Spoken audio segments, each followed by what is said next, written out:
The calendar flipped. Again. No sound followed it. No announcement. No hospital room. No cry cutting through the air. Just another square crossed out in blue ink.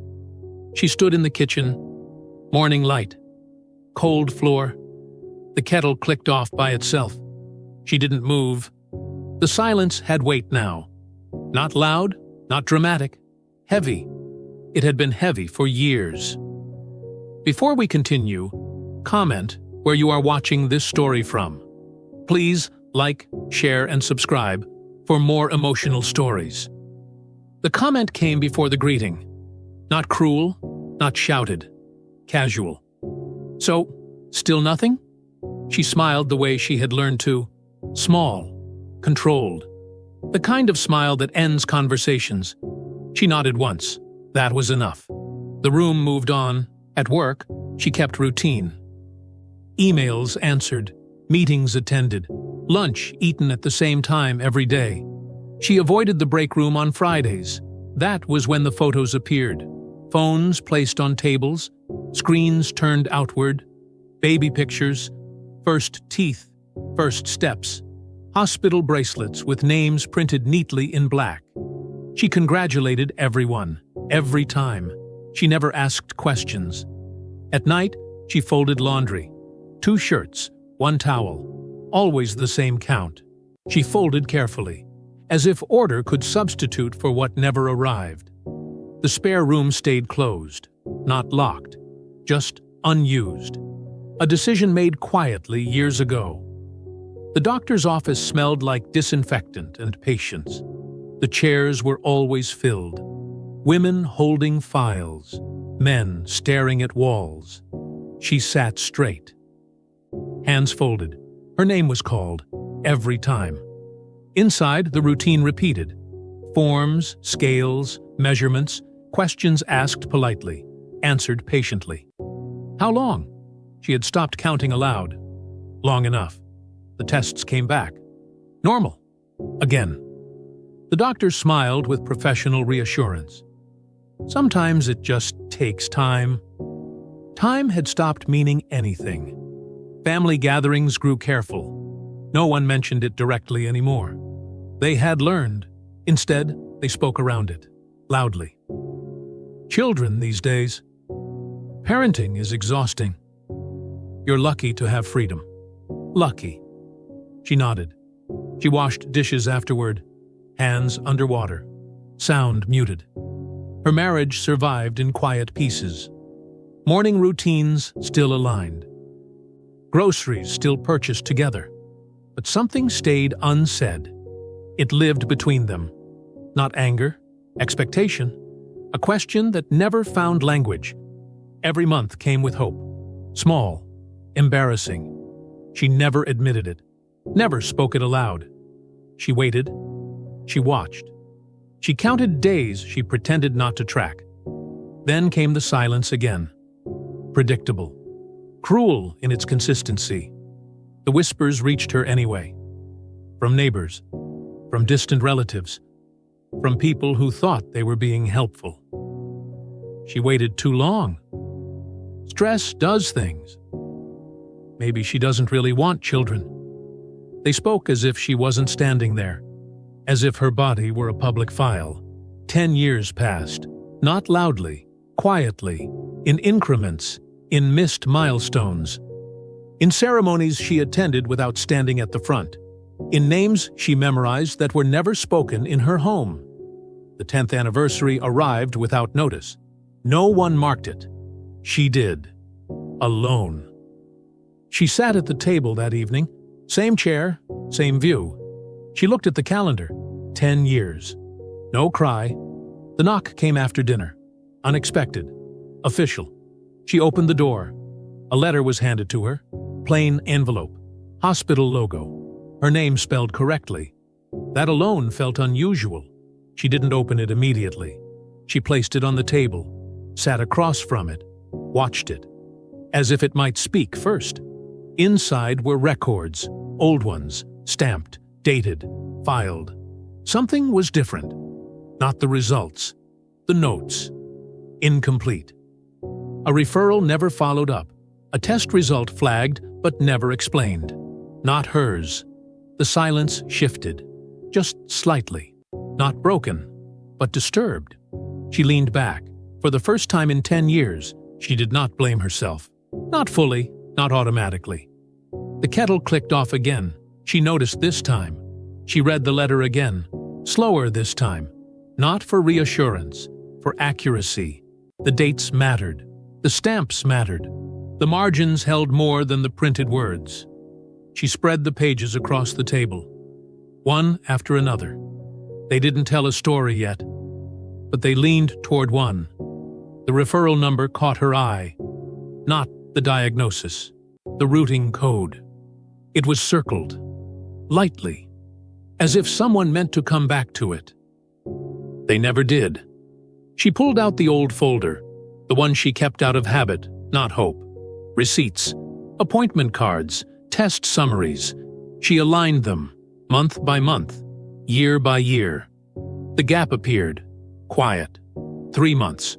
No explanation, no follow-up, no notation saying resolved. Just absence. Absence had become familiar. This one felt different. This one wasn't hers. She called the number on the letter, a general line. Hold music. A voice reading policy disclaimers. She waited. Patient. She had trained herself for that. The operator found the record. Paused. Typed.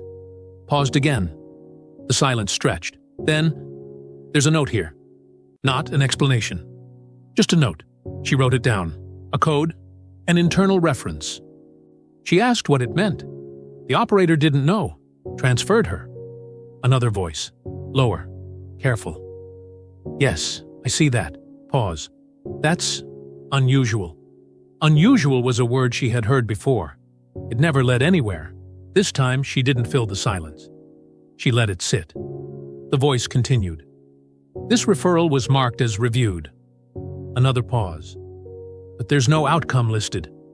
She thanked them. Hung up, sat back. The room felt smaller. Not claustrophobic. Focused.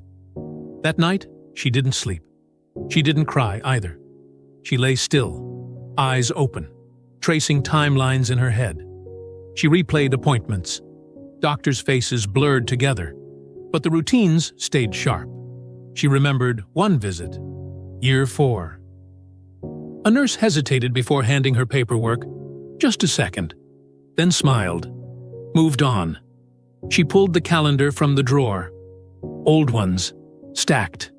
She flipped to year 4, marked the appointment, then the next, and the next. The gap sat between them. 3 months. No notes. The next morning, she went in person. Hospital lobby. Same smell. Same polished floor. She checked in. Waited. No urgency in her posture. She had learned how to look unthreatening. Records department. Glass window. Small opening at the bottom. She slid the papers through. The clerk read. Typed. Frowned. Not dramatically. Just enough. This file is incomplete. The words landed flat. No apology. No explanation. Just fact. She asked where the missing documents were. The clerk shrugged. Sometimes files migrate. Migrate? As if they had legs. She asked who reviewed the referral. The clerk checked. A name appeared. She didn't recognize it. She wrote it down. The clerk leaned back, lowered her voice. That department was restructured. When? The clerk checked. 8 years ago. 8 years. The math settled. She walked out with copies. Not answers, but direction. Outside, the air felt sharper. She breathed deeper. Not relief, clarity. She sat in her car. Didn't start it. She stared at the steering wheel. Thought of every time she had apologized. To doctors, to family, to herself. At home, she scanned the documents. Line by line. The referral code led to a specialty clinic. One she had never visited. One she had never been told about. She searched it. The clinic no longer existed. Closed, merged, absorbed. No public record explaining why. The realization didn't come with anger. It came with alignment, things fitting together the wrong way, too neatly. That evening, she told her husband, not emotionally, factually, dates, names, gaps. He listened, didn't interrupt, didn't reassure. That alone mattered. This wasn't random, he said finally. She nodded. She hadn't expected him to say it first. They sat together. No touching, no comfort gestures, just presence. Later, she opened a new folder, labeled it simply, Records. She placed everything inside. The silence in the house felt different now, not empty, charged. Somewhere in those files was an answer, not a miracle, not a promise, but responsibility. And responsibility had weight. She didn't find the name. The name found her. It came through an email. No greeting, no signature block. Just a subject line that felt deliberate. Referral code 7A19. She didn't open it immediately. She read the sender address. Generic, retired account, nothing traceable. She waited. Not out of fear, out of habit. Then she opened it. I don't know if you remember me. I was a junior coordinator. I handled transfers. One file stayed with me. Her hands stayed still. The screen glowed. The words continued. I've carried this for years. I didn't know what to do then. I'm not sure I know now. The message was short, but it bent the room. They met 2 days later. Not at the hospital. Not at her home. A cafe near the river. Neutral ground. The woman arrived early, sat near the window, chose a table where no one would overhear. Old instincts, still intact. She didn't look nervous. She looked careful. There's a difference. They didn't exchange names. They didn't need to. The file sat between them, printed, handled, real. I wasn't supposed to keep copies. The woman said it without apology. Just acknowledgement. She opened the folder. Inside were pages she had never seen. Stamped, signed. Dated. The referral hadn't been lost. It had been redirected. Not upward, sideways, a secondary review, internal, non-clinical. It was flagged, the woman said. For what? She shook her head. They never told us. But we were told to wait. Wait had been the word of her life. The woman sipped her coffee, didn't look up.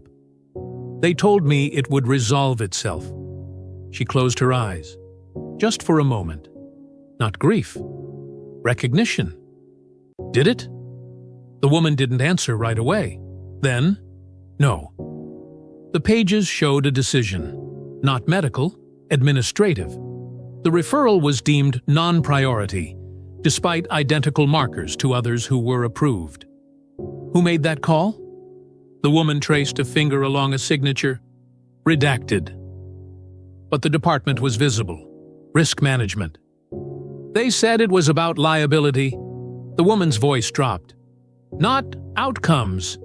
The cafe noise faded. Plates, cutlery, life continuing. Why tell me now? The woman finally looked up. Because they're closing that archive. Digitizing.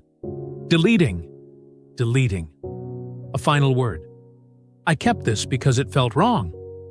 I didn't know it was this wrong. She nodded. Slow, measured. They parted without ceremony. No promises, no plans. Just an understanding that something had shifted. That night, she reviewed the documents again. Not for hope, for consistency. She noticed something else. The same administrator's initials appeared again. Different year. Different patient ID, same reroute. Once is an error, twice is coincidence, 3 times is policy.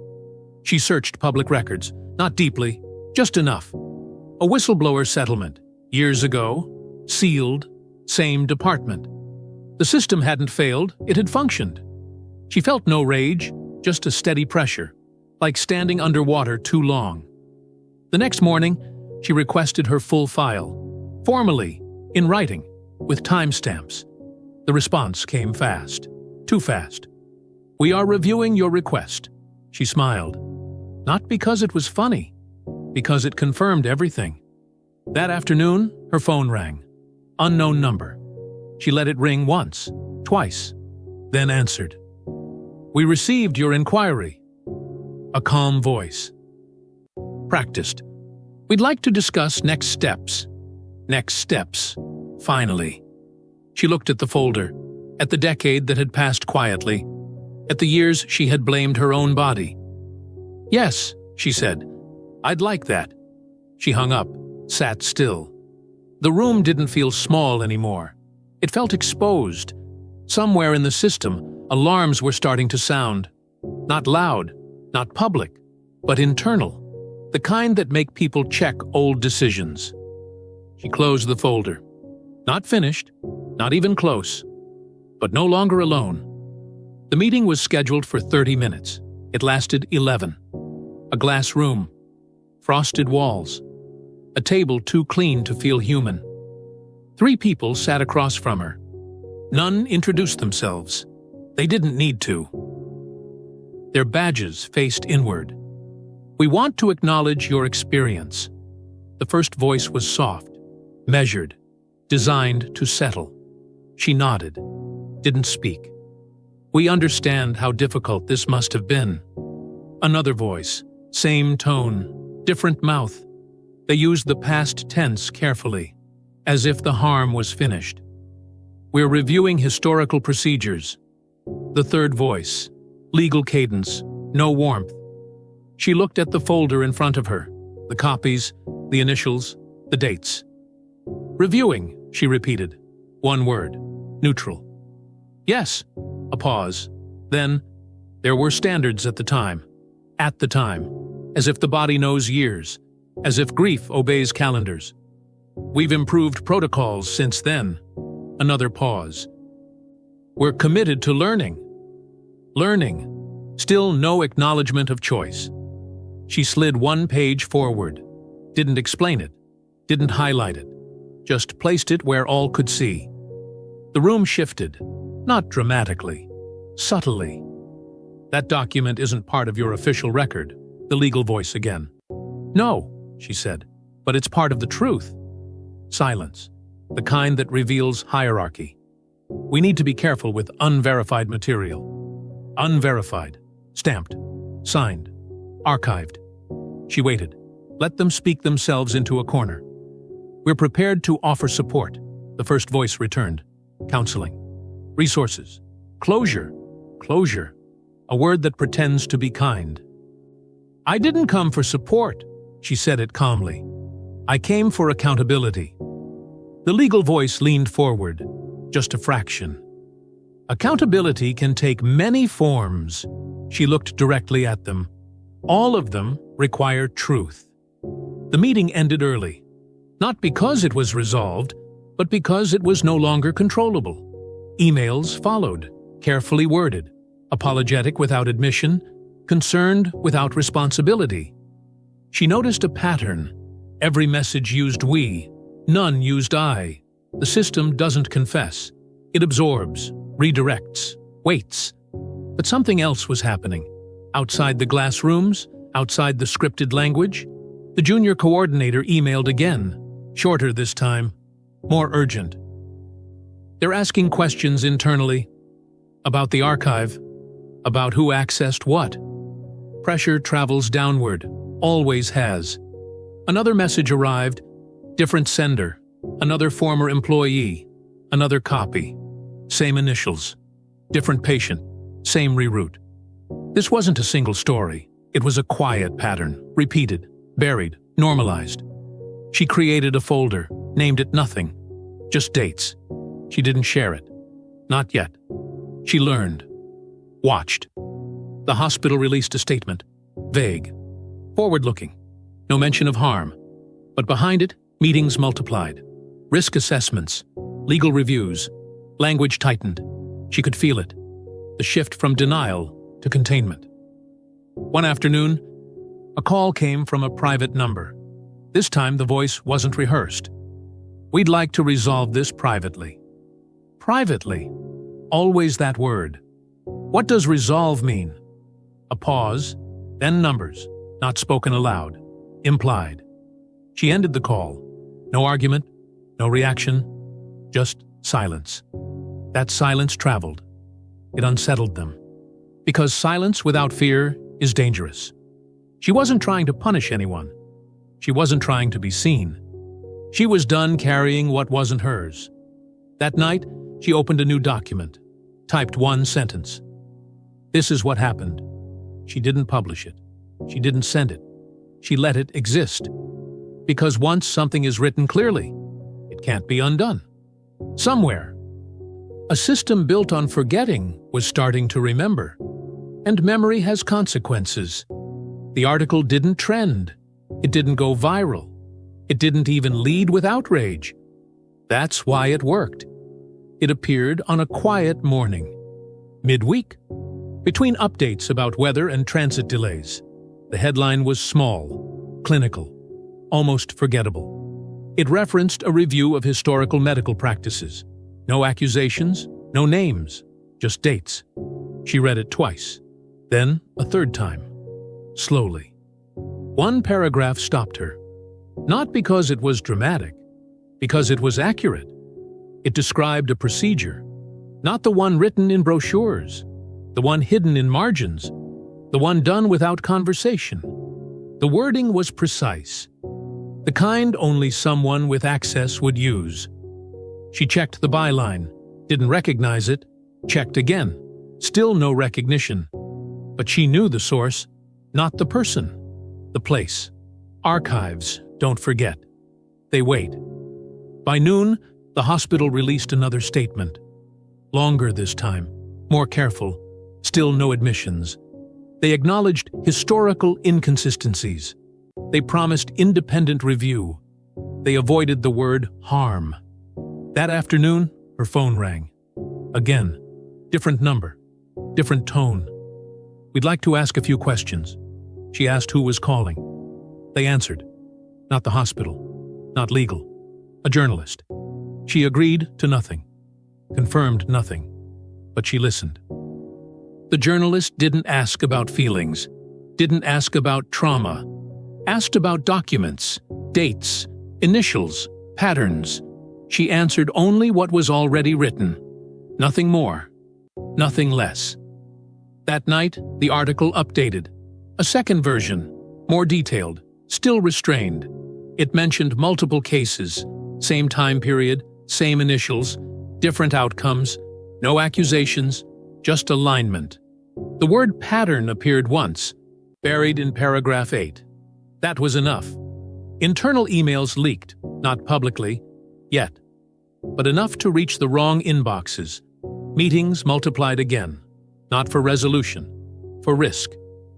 She was contacted by a patient advocacy group, then another, then one she didn't recognize. Each conversation followed the same arc, quiet, respectful, focused on process. No one asked her to relive anything. They asked her to confirm records. She noticed something. They already believed her, because belief wasn't required. Documentation was.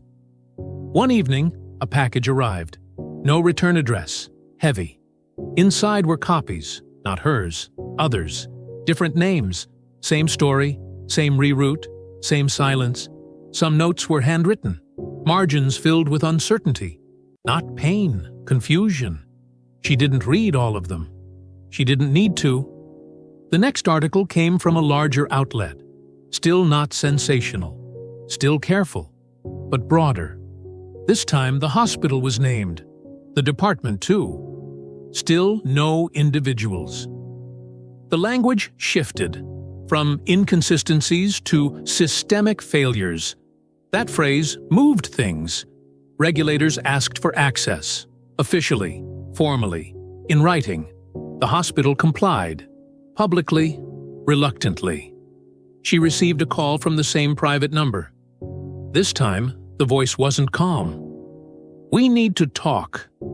She said nothing. Let the silence answer. That silence traveled again, further this time, Because systems can manage anger. They can manage grief. They struggle with quiet certainty.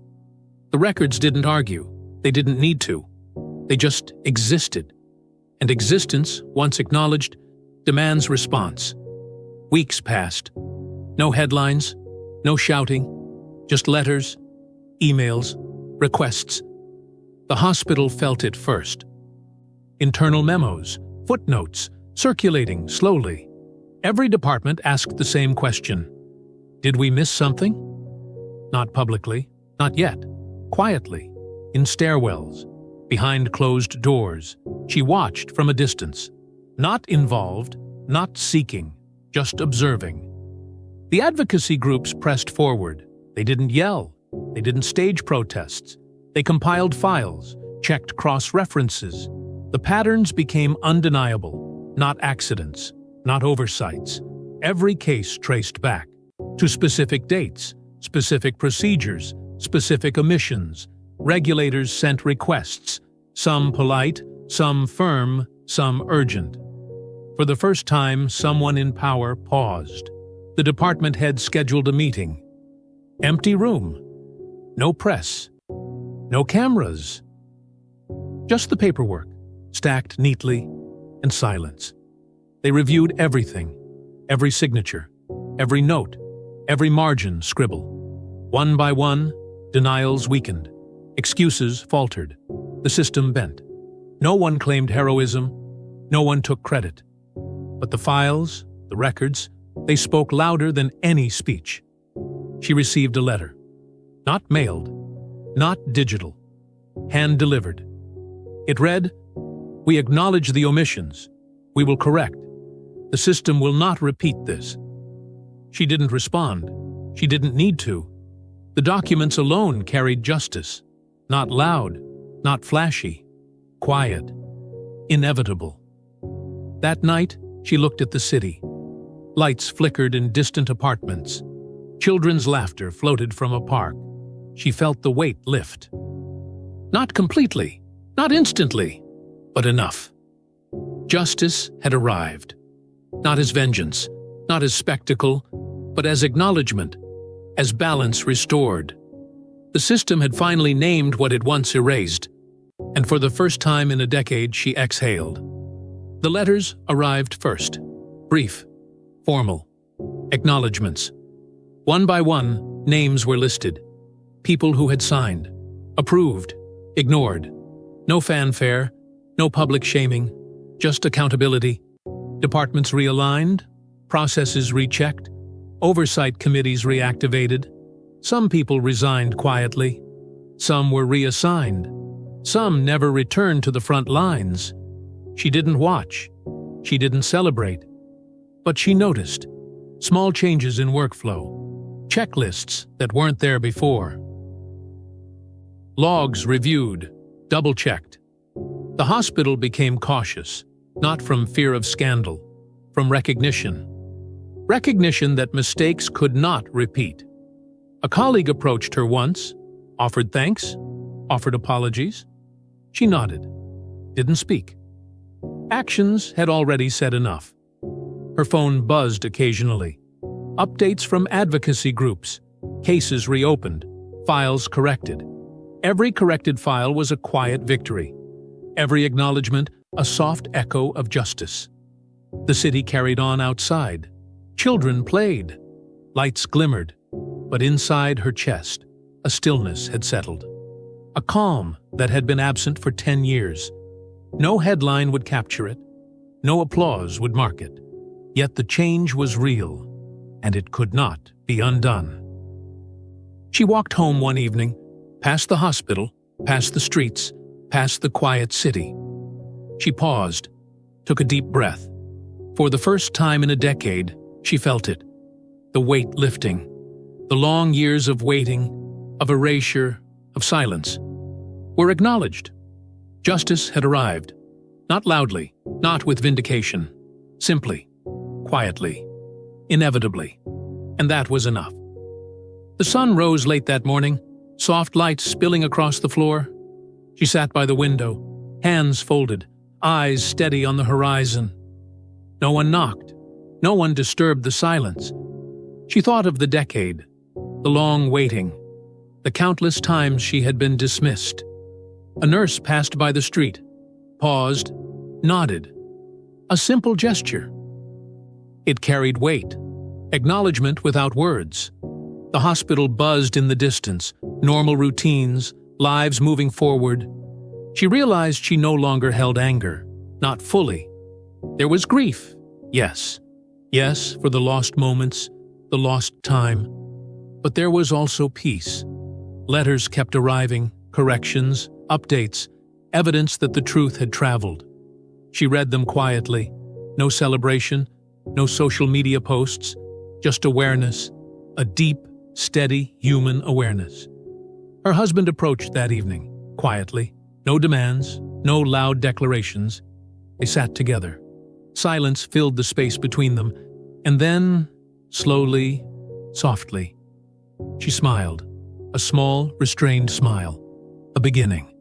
The city outside continued unaware. Life went on, but she knew. Change had happened. Justice had landed. The long shadow of the past could not erase the present, nor the recognition that had come. For the first time in 10 years, she felt whole. Not because anyone else had changed, not because the world had noticed, because truth, finally, had been heard. The room was silent. No sounds but the steady hum of the city outside. She stood by the window once more, hands empty now, heart lighter. The decade of waiting, the years of doubt, the nights of quiet sorrow, all of it had a shape now, not chaos, not loud confrontation, just truth, steady, unavoidable. The records, the doctors, the small acts of kindness along the way. They had built a bridge from pain to recognition. Her husband's hand found hers, warm, silent, together. No words were needed. None could capture the weight lifted. She breathed, deeply, slowly. The child she had longed for, still a dream, but the years of struggle, the injustice, the dismissal had been acknowledged. Justice had arrived, quietly, inevitably. The sun lowered, shadows softened, and for the first time in 10 years, she felt the long, heavy pause of life shift. A new chapter waiting, unwritten. The world outside would continue, but she knew something profound. The truth, when patient, always finds its way. And sometimes, silence speaks louder than any words.